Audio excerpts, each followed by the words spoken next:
Si on reprend une définition de l'interprétation, c'est quoi? C'est incarner, donc déjà il faut être présent, exécuter, donc jouer on va dire, et chanter. Incarner, ça veut dire être vraiment là. Quel est dans cette musique-là ce qui me plaît, on va dire, en tout cas ce qui me touche? L'exécuter, c'est tout le rapport à l'instrument, donc voilà, la cuisine. Et puis chanter. Chanter, pourquoi? Parce que, et ça c'est fondamental, c'est qu'on a tous une voix différente. Et donc il n'y a absolument aucune raison qu'on ait le même son, qu'on ait la même idée sur les pièces, qu'on aille dans le même sens de l'interprétation. Donc même là, tout ce que je vais vous dire aujourd'hui, il ne faut pas suivre ce que je dis, il faut simplement mettre en perspective ce que je dis. Moi, je ne sais pas comment on fait pour jouer Bach. Donc l'idée, c'est vraiment de vous servir de mes réflexions pour vous faire vos propres outils.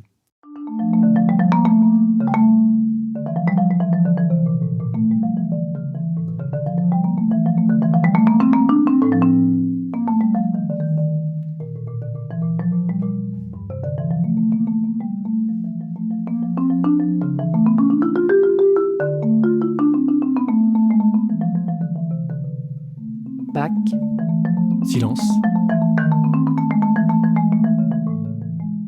C'est la fin de phrase de Bach. C'est le point à la fin d'une phrase qui donne du sens, en fait, à la phrase. Et le silence qui suit Bach donne du sens à cette musique.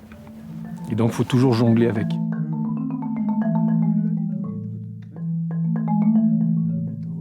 Chut. Attends. La do mi do do. Ok, c'est la continuité d'une conversation, tu vois. Donc on a le temps. La do mi, la do di do do,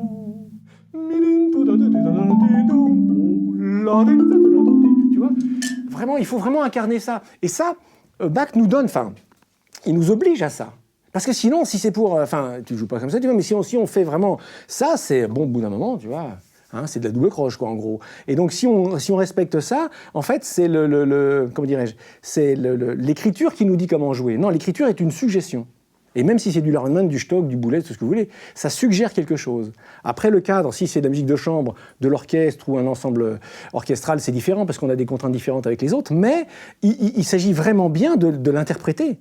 Ce qui est intéressant, c'est quand on écoute une musique qu'on n'a jamais entendue et qu'elle nous plaît, c'est parce qu'on est déjà dedans. C'est-à-dire qu'il y a quelque chose de nous qui fonctionne avec cette musique-là. Et ce qui est intéressant, c'est pour l'interprète de dévoiler un peu où il est dans cette musique-là.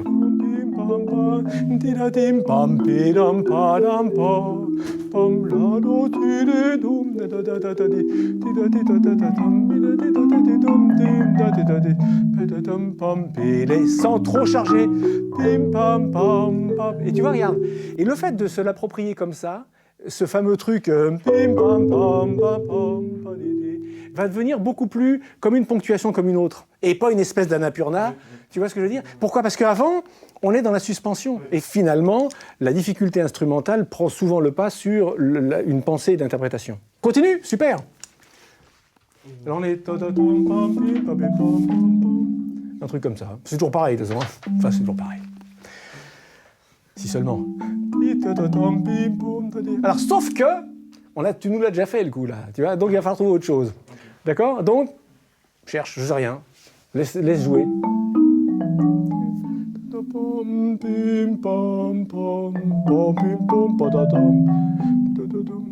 Et là, on prend son temps. Et là, on reconstruit. Alors, c'est pareil quand t'es là, excuse-moi. C'est sol, do, si, do, ré, mi, fa, mi, fa, do, ré, mi, fa, do, ré, tim, pa, pa, pam, pam, pam, pam, pam. Ça, c'est important. Mais le reste, c'est simplement de la conduite, c'est pour de l'ornement. On y va. Sol, do, si, do, ré, lam. Do, si, do, ré, lam. Yes. Do, la, ré. Super. Et attends, la basse. Mi, ré, fa, mi. Si, la, do, si, si, et là, si, do, ré, mi, fa, sol, la, fa, sol, voilà. Et là, c'est pareil. Quand on est là, la difficulté, c'est d'avoir d'avoir quelque chose qui soit pas trop, tu vois, trop marqué. La version qu'a écrit un compositeur et qu'il a dans sa tête, je pense qu'aucun interprète peut la jouer.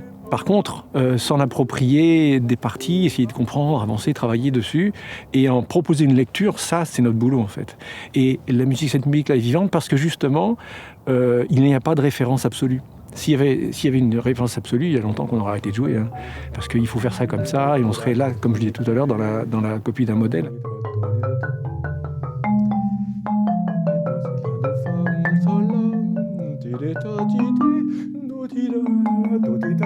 Toute interprétation, à partir du moment où elle est cadrée évidemment, mais elle est un plus pour la pièce. Nous, en tant qu'interprète, on va grandir avec la pièce et la pièce va grandir avec la multiplication des interprétations. Tout à l'heure, à la limite, Bach, c'est sympa, mais ce qui est intéressant, c'est que nous, on grandisse avec ça. Donc on grandit au niveau musical, et il n'y a pas de progrès technique sans une ambition musicale. C'est-à-dire vous aurez beau travailler pendant des années, vous allez aller jouer certainement plus vite, plus fort, mais ça ne va pas vous faire avancer, ça. Et donc là-dedans, on a un cadre musical précis, on a compris que c'était du chant. Ré, fa, la, ré, fa, mi, ré, do, si, ré, mi. Et là, ce qui va être intéressant, c'est, là on est dans quelque chose d'ascendant, donc soutenu, et puis il faut qu'on trouve, à travers le doigté, les baguettes, il faut qu'on trouve un mouvement qui va nous permettre de penser une désinence. C'est-à-dire que c'est pas simplement un vœu pieux du style théorique, alors là je vais ralentir, ou je vais faire attention au son, non, il faut absolument que ça soit incarné. En gros, vous ferez jamais un son idiot si il est toujours incarné, c'est-à-dire s'il fait du sens. Vous voyez, musicalement, dans votre geste et tout ça. S'il est trop technique ou trop mécanique, il va toujours un peu vous échapper. Donc, lorsqu'on est là, par exemple,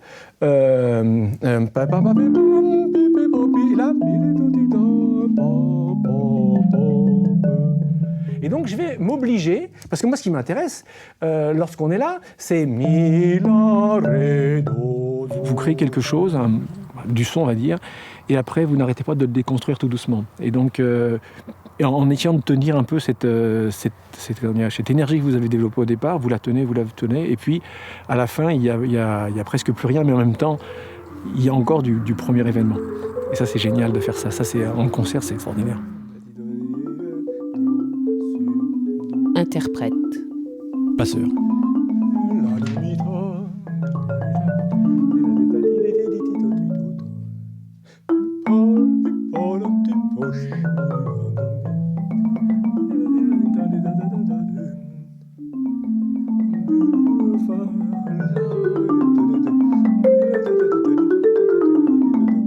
Tu vois, pour moi, l'intention est vraiment bonne, mais tu joues trop avec la nuance, là.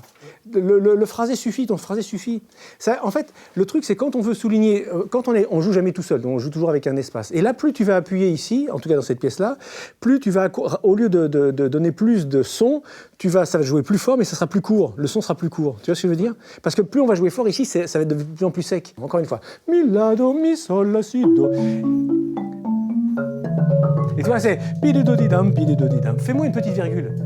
Eh ouais, mais carrément. Bien sûr, encore mi, la, do, mi, pa. Encore une fois, ça commence, fais-moi une fois quand même. Ah oui, t'es vraiment tu alternes, toi. Hein. Ouais, c'est bien. Ouais, c'est... Donner, c'est vraiment être là d'abord.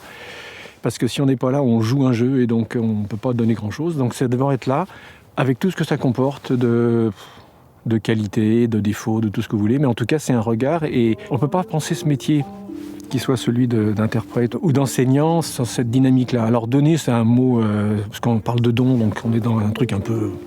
Non, je pense que être à l'écoute, c'est déjà donner beaucoup et accompagner, je dirais plutôt ça. La, fa, sol, la, ça. Non, parce que tu fais... Qui c'est ce fou là, ça?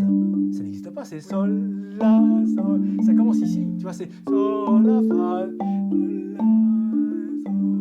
la, sol, fa, sol, mi, fa. Faut penser simple. Sol, la. Ben oui, c'est à partir du la que ça chante. Encore une fois, sol, la, fa, vas-y. La, fa, sol, la, fa, sol, mi. Sol, la, ré, do, ré, si. Ah, par contre, si tu fais ça, vieux, si je veux entendre ça, ré, do, ré, si, do, tu vois, ré, je veux ré, do, ré, si, do. Moi, je veux. Parce que si c'est pour faire ça, do, ré, si, do, ça n'a pas d'intérêt, hein. Moi, je veux la voix. C'est pour ça que c'est délicat. Ça marche très bien, ce système-là. Mais il faut vraiment éclaircir ce qu'on doit entendre, hein. Do, ré. Je me fie. J'en veux pas du mi, exactement, j'en veux pas du mi.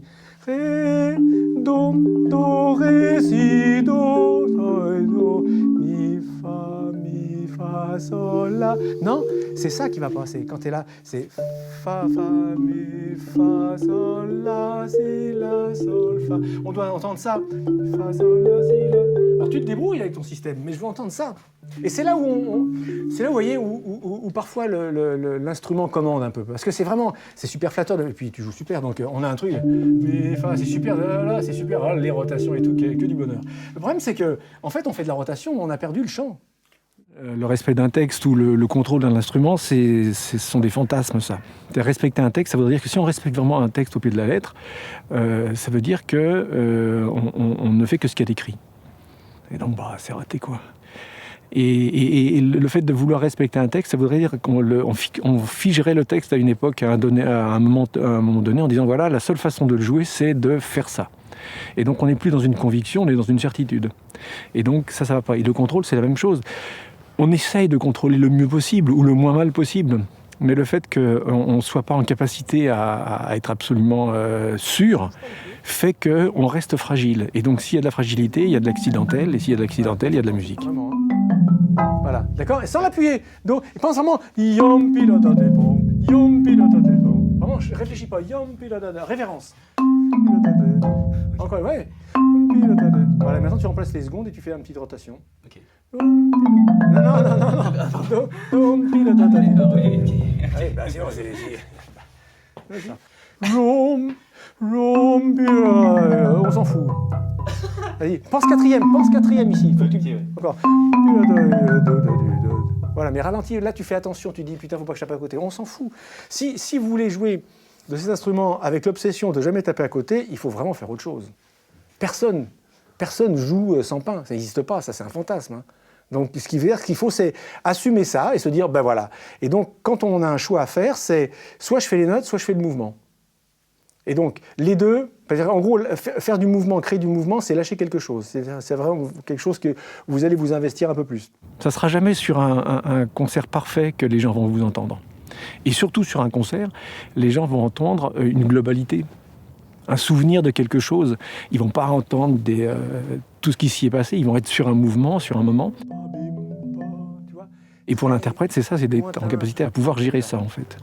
Donc il y a des moments, comme on dit toujours, il faut lâcher prise.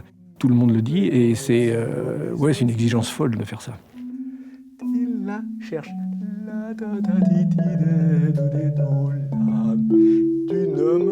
D'une main, tout ça où tu vas. La d'une main, et tu creuses encore moins fort. Tout à l'heure, quand je vais jouer, c'est le parapente. Demain, quand je vais discuter avec les étudiants, c'est le parapente, bien sûr. Alors parfois, on s'accroche aux branches. Hein. Mais voilà, on est toujours dans cet équilibre, enfin ce non-équilibre dont on parlait tout à l'heure. Parapente, c'est quand même un non-équilibre, parce que de toute façon, on descend sans arrêt. Hein. Je pense que notre boulot, c'est un peu ça, essayer de se maintenir.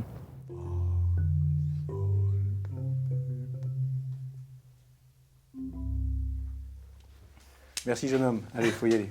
Merci beaucoup.